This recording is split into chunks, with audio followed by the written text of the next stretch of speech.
Hello. I'm writing a theory of everything. It is a big deal. Let's talk a bit. I want to talk a bit today about it. And because, writing a theory of everything is actually something that anyone can do. But it actually has to be distinguished in a way, in a certain way, and I'll just talk about it in what um, what science has in it, okay, which is important and core to what I'm doing, to what I'm writing, and it really is the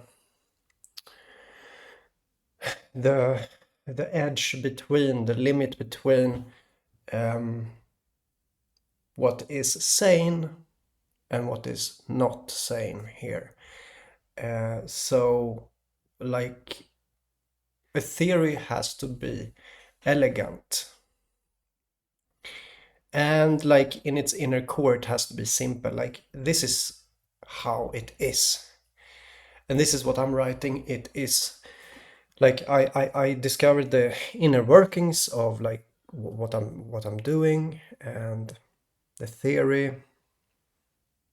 So for me, I'm working myself kind of backwards from having the empirical data structure, or yeah, something like that, and working myself backwards to what is actually the theory.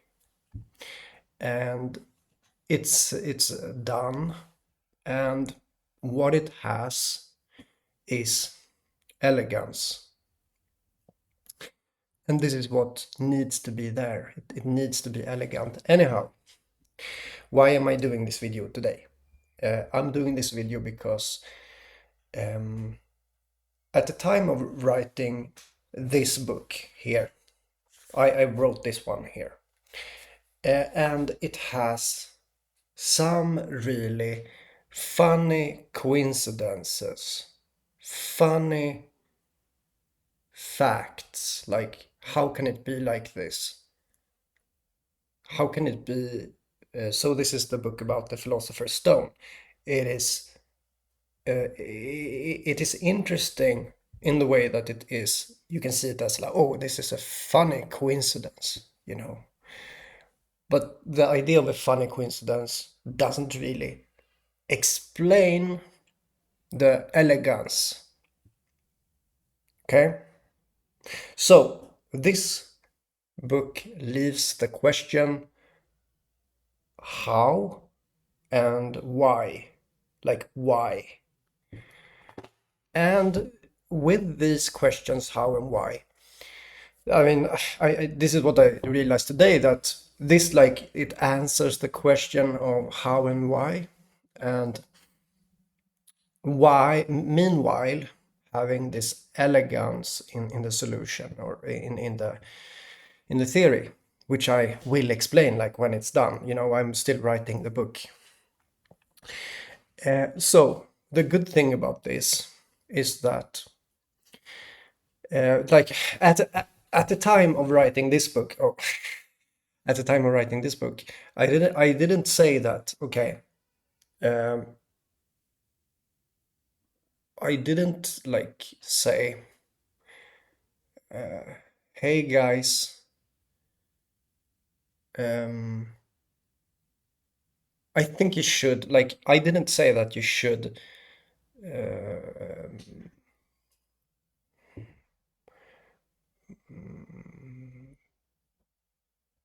study, like, from your own perspective here, what's happening. But this theory of everything that I'm writing now, it opens up to the understanding of the questions, like how, why, and what's really what it really is. And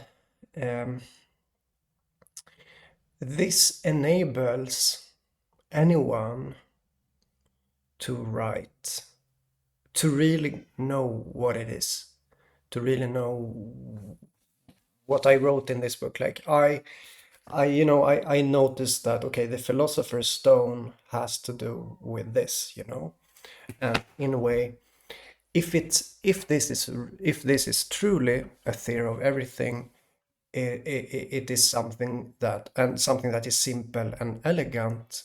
It will spark philosophy and thought.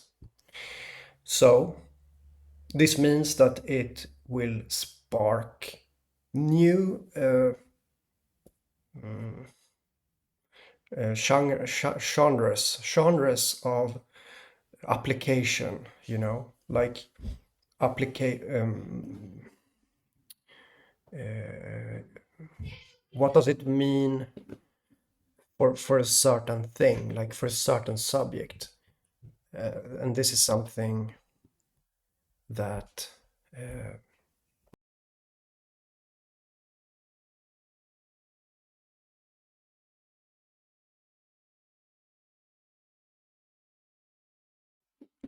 okay, so this is something that anyone can do, this application. And so with this theory of everything that is not published yet, I'm like actively inviting people to know to know what this is now, and um,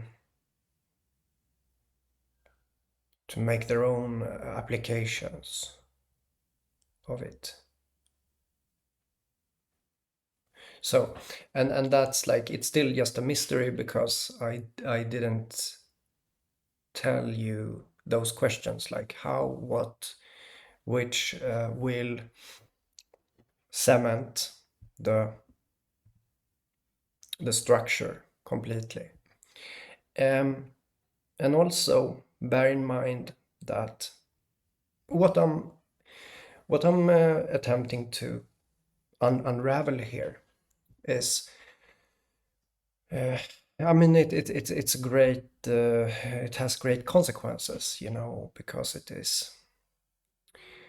it's a new way of seeing things in a recursive way, or a fractalized way. And this new perspective is heavy.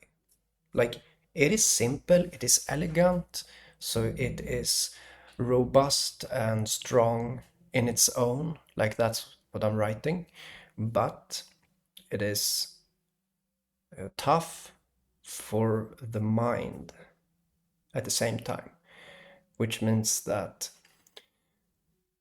as people, like, there are at least some people that probably have been waiting, like, there are some people that take this seriously, what I'm doing. And you are probably awaiting my presentation here about theory of everything, and answer those questions, like how and why, how and why, and so on. And with like when these questions are analyzed and answered properly, like in a both logical rigor and philosophical rigor, it can be continued by others, you know. That's how I see it. Like, so yeah, like this book didn't really invite to anyone to like. This was more like a really funny coincidence, really interesting, how it can be like this, and why. I didn't really exactly know why. you know but now when I'm like uh, knee deep into this, I can see how it all connects into this universal principle, a universal principle that is recursive, and nothing can stop it, because like the enemies have it within them. Like everyone has this, everything has it within. That's the thing. So it's really an idea that is now properly formulated. It already is. I just need to remove my some of my emotional language and to make it proper to everyone. Um, but much of the language is still there. I just need to make it correct, appropriate the text so that it's good. But everything is set, But there's still there's still a few things popping up. So yeah, like what does this do? Like it reveals hidden truths, embedded into culture, language. It also um, enlightens underlying principles in things in general, like anything can be enlightened from this perspective of this theory that I'm writing. And it will, like, it really is a theory of everything because everything will be given a meaning that is um, makes sense. It is, it has a consistency in it. So, but what's really important now is that I found the elegance to express it because elegance and beauty is important. A formula like or a way of expressing has to be, um, you know, the the laws of nature are beautiful, or you could say that you can look at the planetary movements and you can see that they move with proportions that are um, uh, proportional to the platonic forms, or what is no platonic solids. They have the same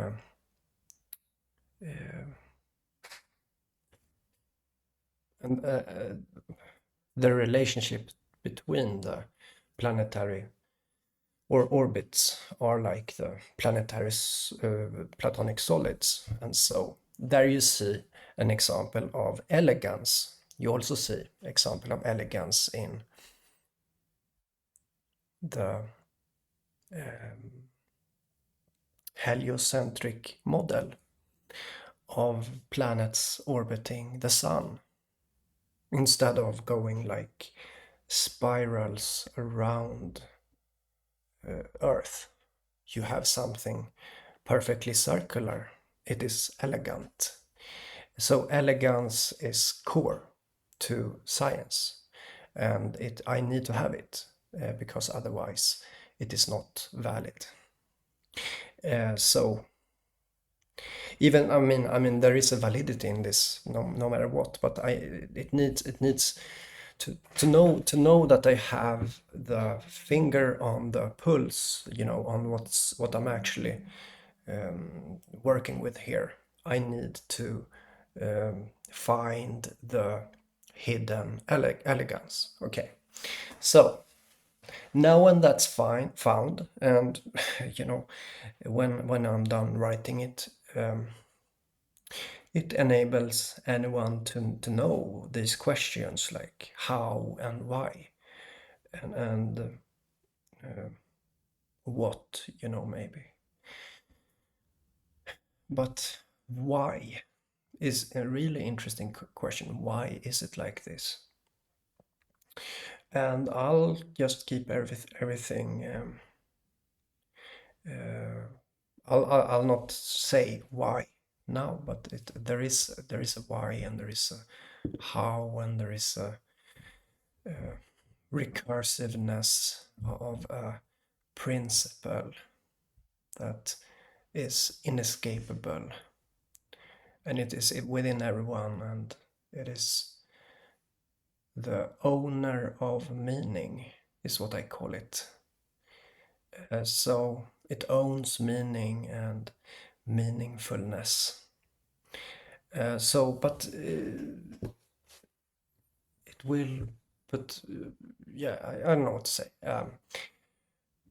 So, um, so, you know, anyone will be able to continue this if you already have some ideas of your own to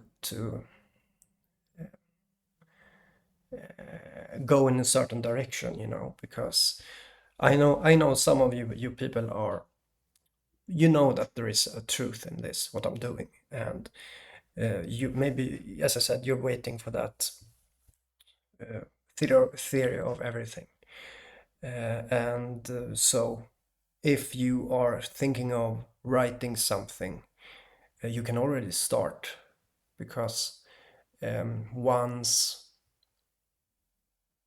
I'm done with this that I'm doing, you will be able to integrate that part into your theory also, as something that gives more credibility to it, because there is credibility to to have here, like there is credibility in this, as I said, the elegance itself, and also, you know, it's so deep.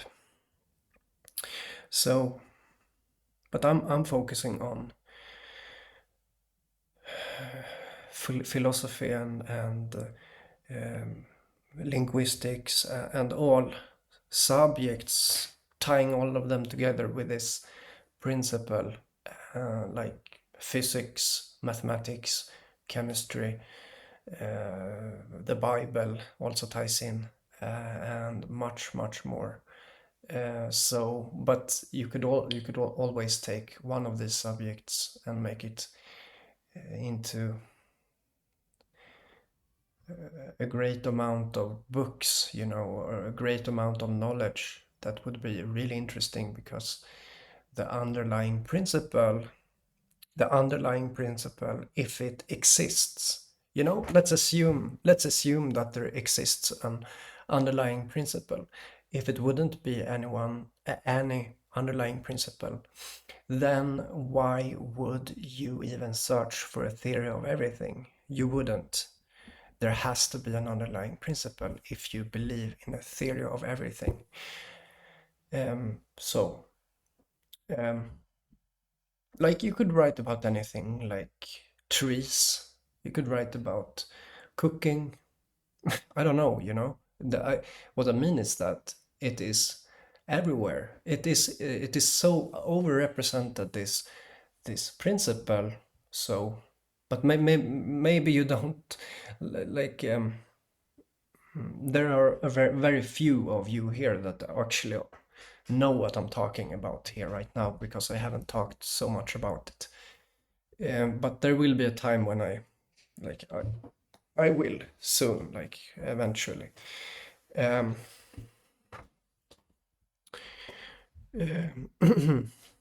what I mean is, like, I am very positive right now to the possibility of other people to continue on what I'm doing here, right at this stage now. Earlier, earlier it all was just a funny coincidence, a really funny coincidence. Now it's going to be more, and yeah. Okay. Bye bye.